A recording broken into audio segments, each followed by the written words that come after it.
आज ये समझने का दिन है जब किसी देश में राष्ट्रीय एकता और अखंडता की बात करने वाले लोगों को कानूनी जांच से डराया जाता है, तो कैसे हम एक ऐसे देश का निर्माण कर रहे होते हैं जहां के नागरिक अपनी देशभक्ति और राष्ट्र प्रेम को जाहिर करने में भी डरने लगते हैं। और आज के बाद हर बड़ा आदमी देश के पक्ष में बोलने से डरेगा, और जब ऐसा होता है तो असल मायनों में यही लोकतंत्र की सबसे बड़ी हत्या होती है। यानी लोकतंत्र को खतरे में डालने वाली बात तो यह है। महाराष्ट्र सरकार का अब असली चरित्र समझिए, क्योंकि आपको याद होगा जब पिछले साल हमारा देश कोरोना वायरस की महामारी से संघर्ष कर रहा था, तब महाराष्ट्र सबसे ज्यादा प्रभावित होने वाले राज्यों में था, और तब वहां की सरकार और महाराष्ट्र पुलिस के समर्थन में ट्विटर पर एक अभियान चलाया गया था। इस अभियान के तहत भारतीय क्रिकेट टीम के कप्तान विराट कोहली, पूर्व क्रिकेटर जहीर खान और बहुत सारे लोगों ने अपने प्रोफाइल पिक्चर्स, अपने डिस्प्ले पिक्चर्स बदल दिए थे और उन्होंने महाराष्ट्र पुलिस का लोगो लगा दिया था। उस जमाने में मशहूर एक्टर अक्षय कुमार ने भी मुंबई पुलिस के समर्थन में कितने सारे ट्वीट्स किए, उन्होंने महाराष्ट्र सरकार के समर्थन में कितने सारे ट्वीट्स किए, और इस दौरान वो तो कई बार महाराष्ट्र सरकार और मुंबई पुलिस के अलग अलग समारोह में भी हिस्सा लेने के लिए गए। अब क्या उनसे यह पूछा जाना चाहिए कि क्या उन्होंने ये सब महाराष्ट्र सरकार की दबाव में किया था? क्या उन्होंने ये सब शिवसेना के दबाव में किया था? क्या मुंबई पुलिस ने उन पर दबाव डाला था कि वो ये ट्वीट करें और उनके समारोह में जाकर फोटो खिंचवाएं? लेकिन तब महाराष्ट्र सरकार ने किसी तरह की कोई जांच नहीं करवाई, और वहां के गृह मंत्री अनिल देशमुख उस समय इन खिलाड़ियों को और इन एक्टर्स को ट्विटर पर एक एक करके धन्यवाद दे रहे थे। इससे पता चलता है कि हमारे देश में राजनीति के नाम पर कुछ भी हो सकता है, और कुछ नेता इसके लिए अपने देश के स्वाभिमान से भी खुशी खुशी समझौता कर लेते हैं। महाराष्ट्र सरकार ने जांच का जो फैसला किया है वो कैसे संविधान के खिलाफ है, अब ये समझिए।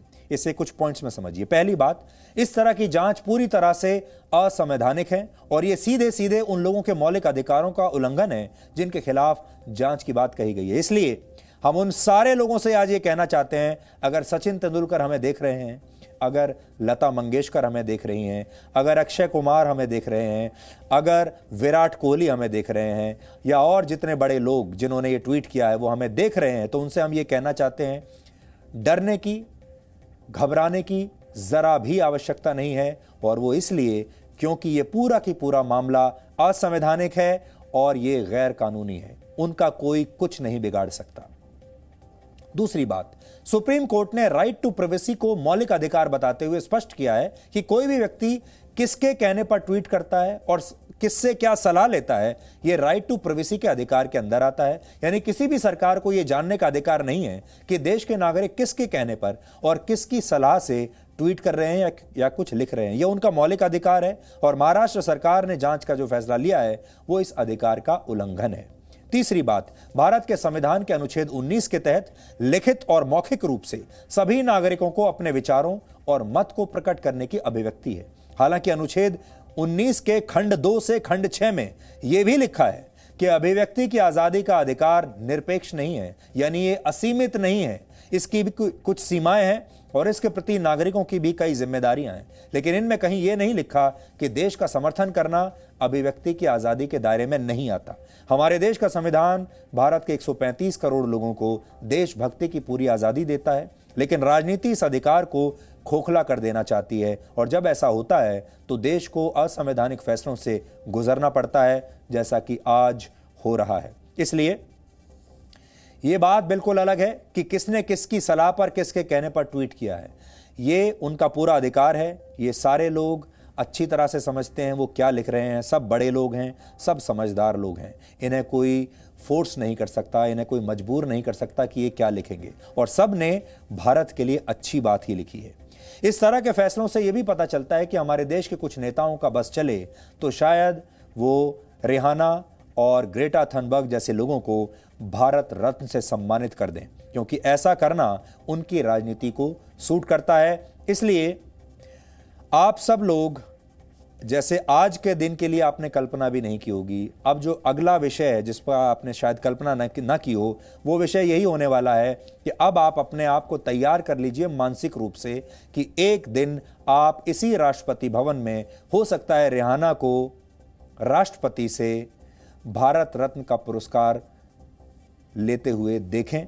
एक दिन आपको इसी राष्ट्रपति भवन में ग्रेटा थनबर्ग दिखाई दें, वो भी भारत रत्न ले रही होंगी, और हो सकता है मियां खलीफा भी आपको यहाँ नजर आ जाएं और उन्हें भी तब कोई बहुत बड़ा पुरस्कार दे दिया जाए। ये सब उस दिन होगा जिस दिन केंद्र की सरकार बदल जाएगी, और बदलते ही सबसे पहला काम यही होगा। इसलिए आप अपने आप को उस स्थिति के लिए तैयार करके रखिए, और इस स्थिति के लिए भी तैयार करके रखिए कि जो आपके असली भारत रत्न हैं, लता मंगेशकर जैसे और सचिन तेंदुलकर जैसे, ये लोग उस दिन तो बड़े फक्र से ले रहे थे भारत रत्न, लेकिन ये नहीं जानते थे कि अब 2021 के युग में, इस दशक में, 2020 के दशक में, 21 के दशक में, अब उन्हें अदालतों के चक्कर भी लगाने पड़ सकते हैं। अब इन्हें वकील रखने पड़ेंगे, अब इन्हें बताना पड़ेगा कि इन्होंने भारत की प्रशंसा क्यों की है।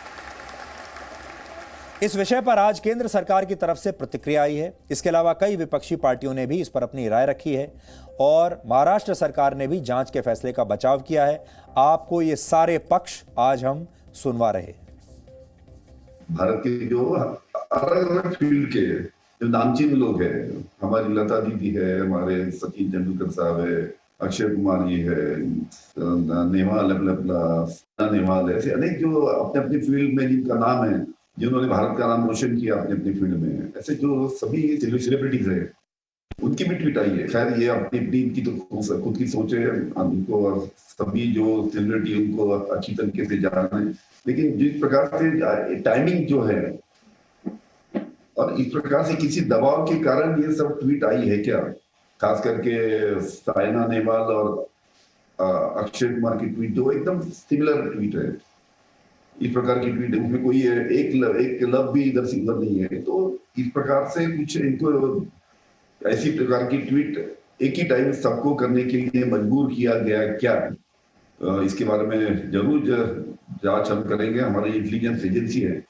इसके बारे में पूरी जांच करेंगे कि किस प्रकार से हुआ। खास करके जो सुनील शेट्टी का जो ट्वीट है, उन्होंने जैन नाम के जो भारतीय जनता पार्टी का कार्यकर्ता है उसको रिट्वीट किया।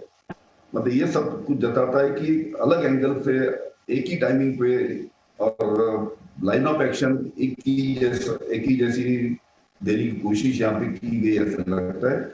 इसकी पूरी जांच हमारी इंटेलिजेंस एजेंसी की तरफ से हम करेंगे।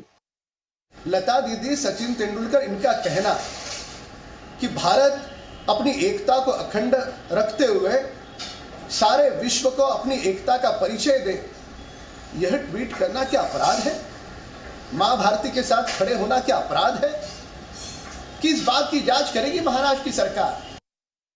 ऐसी चीज़ों से बचा जाना चाहिए, और नागरिक स्वाधीनता का, लिबर्टी का बड़ा महत्व है, उसका संरक्षण होना चाहिए। अब आप कल्पना कीजिए कि अगर आज हमारा देश अपने 135 करोड़ लोगों से कुछ कहना चाहता हो तो वो क्या कहेगा। भारत को आप कल्पना कीजिए कि भारत, आपका जो राष्ट्र है, आपका जो देश है, अगर वो आपसे कुछ कहना चाहे आज, तो भारत आपसे क्या कहेगा। भारत आपसे कहता कि सत्ता पक्ष के राज्यों में तो मैं बड़ी शान से चलता हूं, मेरी बात मानी जाती है, मेरा बड़ा सम्मान होता है, मेरे चाहने वाले लोग हैं, मुझे प्यार करने वाले लोग हैं, मेरे समर्थन में लोग अपनी जान भी देने के लिए तैयार हैं। लेकिन कुछ राज्य ऐसे हैं जो मेरे ही शरीर में हैं, लेकिन उन शरीर के उन हिस्सों में ऐसा लगता है जैसे कैंसर जैसी बीमारी लग गई है, और उन राज्यों में भारत की परिभाषा बदल दी जाती है, और भारत की तारीफ करने वालों को, भारत का समर्थन करने वालों को शक की नजरों से देखा जाता है। हमारा देश नागरिकों के राष्ट्र प्रेम पर अब अलग अलग राजनीतिक हमले कर रहा है, और ये हमले देखकर आज बहुत निराशा होती है। तो अब आप सोचकर देखिए कि भारत अगर आज आपसे संवाद करे, आपका देश, तो आज वो कितना दुखी होगा और आपसे क्या कहेगा। क्या भारत देश की एंट्री आज महाराष्ट्र में हो सकती है? क्या भारत देश की एंट्री आज पश्चिम बंगाल में हो सकती है? क्या भारत देश की एंट्री आज केरल में हो सकती है? क्या भारत को आज महाराष्ट्र में, केरल में और पश्चिम बंगाल में आने के लिए वीजा मिलेगा? हमें लगता है शायद नहीं मिलेगा। वहां जाने के लिए तो भारत को भी वीजा लेना पड़ेगा। आज हम आपको 3 बड़े विचारों के साथ छोड़कर जा रहे हैं। इन पर आप जरूर सोचिएगा और ये विकल्प आपके सामने हैं और इन विकल्पों के बारे में सोचिएगा। आप क्या करना चाहते हैं? आप अपने देश के भारत रत्नों का साथ देना चाहते हैं या फिर उन्हें अकेला छोड़कर विदेशियों का साथ देना चाहते हैं? आप अपने सचिन तेंदुलकर, अपनी लता मंगेशकर का साथ देंगे या आप रिहाना, मियां खलीफा और ग्रेटा थनबर्ग को अपना समर्थन देंगे? पहला सवाल। दूसरा, क्या आप उस दिन के लिए तैयार हैं जब रिहाना, मियां खलीफा और ग्रेटा थनबर्ग को भारत रत्न से सम्मानित किया जाएगा आप सब की तरफ से? और तीसरी जो कल्पना है वो आपको ये करनी है कि क्या अब उन राज्यों में जहां विपक्षी दलों की सरकारें हैं वहां पर अलग संविधान चलेगा, वहां पर अलग कानून चलेंगे, वहां की पुलिस अलग तरीके से जांच करेगी, वहां सब कुछ अलग हो जाएगा। इसलिए हो सकता है आपको वहां जाने के लिए आने वाले कुछ वर्षों में वीजा भी लेना पड़े। इन तीनों में आप इन तीनों सवालों को अपने दिमाग में रखिएगा। और एक चीज और आप सोचिएगा, महाराष्ट्र में आपको याद होगा गेटवे ऑफ इंडिया पर एक जमाने में एक बहुत बड़ा प्रदर्शन हुआ था। उस प्रदर्शन में एक लड़की थी जो फ्री कश्मीर का प्ले कार्ड लेकर वहां खड़ी हो गई थी। फ्री कश्मीर, तब उसने कहा था कश्मीर को आजाद कर देना चाहिए। उस पर एक मुकदमा भी चला था। यह वो महाराष्ट्र सरकार है जो कश्मीर को आजाद कराने वाले लोगों के खिलाफ मुकदमे वापस ले लेती है, उनसे कुछ नहीं कहती है, और जो अपने देश की एकता के समर्थन में लोग खड़े हुए हैं उन पर जांच बैठाती है। इसलिए ये 2 चीज कर लीजिएगा। ये भी देख लीजिएगा आप, जिसने कहा कि कश्मीर को आजाद कर दो उसका मुकदमा वापस ले लिया, और जिसने कहा कि भारत के लोग एकजुट हो जाओ उसकी जांच शुरू कर दी। आखिर में एक लाइन में यही विचार है। भारत के लोगों के मन में उपजे राष्ट्रवाद को चोट पहुंचाने वाली इस खबर को आज आपको एक दूसरे पहलू से भी समझना चाहिए, और वो पहलू आजादी के नायक नेताजी सुभाष चंद्र बोस से जुड़ा हुआ है। आज संसद में राष्ट्रपति रामनाथ कोविंद के अभिभाषण पर अपने धन्यवाद प्रस्ताव का जवाब देते हुए प्रधानमंत्री नरेंद्र मोदी ने नेताजी सुभाष चंद्र बोस का जिक्र किया और उन्हें आजाद हिंद फौज की प्रथम सरकार का प्रथम प्रधानमंत्री बताया। ये बहुत बड़ी बात है। आपको याद होगा जी न्यूज़ इस विषय को आपके सामने बार बार उठाता रहा है। हमने आपको बताया था कि असल मायनों में पंडित जवाहरलाल नेहरू नहीं बल्कि नेताजी सुभाष चंद्र बोस को ही देश के पहले प्रधानमंत्री का दर्जा मिलना चाहिए था, लेकिन महात्मा गांधी से उनका वैचारिक टकराव था और फिर बाद में गांधी और नेहरू के गठजोड़ ने सुभाष चंद्र बोस की जड़ों को कमजोर करने का काम शुरू कर दिया और नेताजी से उनका यह श्रेय छीन लिया गया। और तब भी हमने ये कहा था कि नेताजी सुभाष चंद्र बोस ही इस देश के पहले प्रधानमंत्री थे। इसलिए आज जब प्रधानमंत्री नरेंद्र मोदी ने राज्यसभा में नेताजी के लिए प्रथम प्रधानमंत्री शब्द का इस्तेमाल किया तो ये उनके लिए बहुत बड़ा सम्मान था। ये हमारे लिए भी और हम जैसे करोड़ों लोगों के लिए भी बहुत बड़े सम्मान की बात है कि देश के प्रधानमंत्री नरेंद्र मोदी ने आज संसद में खड़े होकर नेताजी का इस तरह जिक्र किया और नेताजी को भारत का प्रथम प्रधानमंत्री बताया। आज देशवासियों को भारत के राष्ट्रवाद पर चौतरफा हो रहे हमले से आगाह करना जरूरी है। भारत का राष्ट्रवाद ना तो संकीर्ण है, न स्वार्थी है और ना ही आक्रामक है। ये सत्यम शिवम सुंदरम के मूल्यों से प्रेरित है। अनकोट। आदरणीय सभापति जी, ये कोटेशन आजाद हिंद फौज की प्रथम सरकार के प्रथम प्रधानमंत्री Netaji Subhash Chandra Bose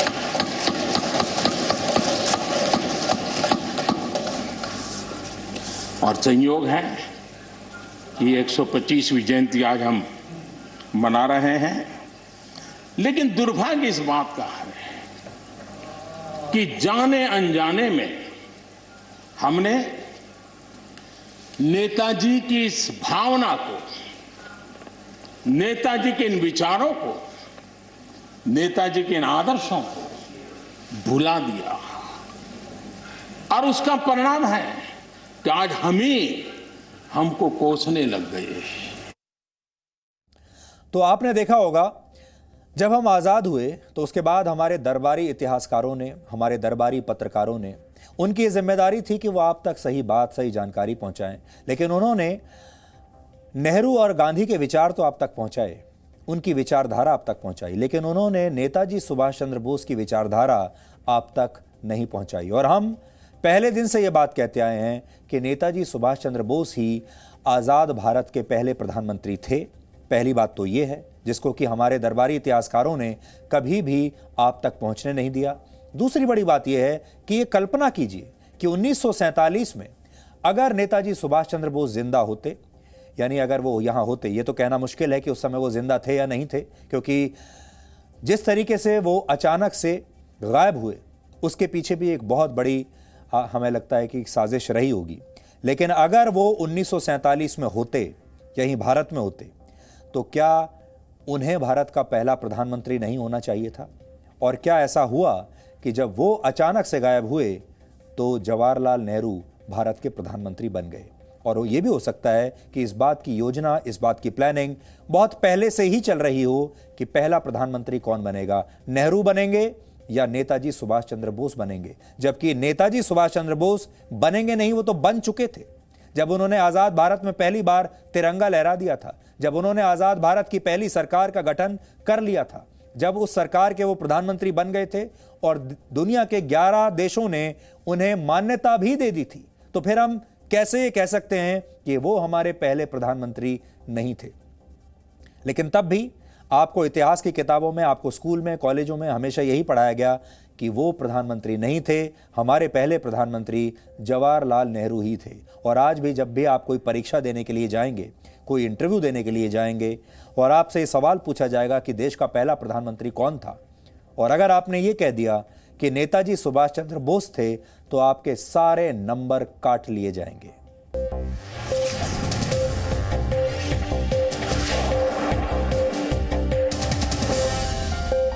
Presenting B News app, available on Google Play and App Store. Download it now.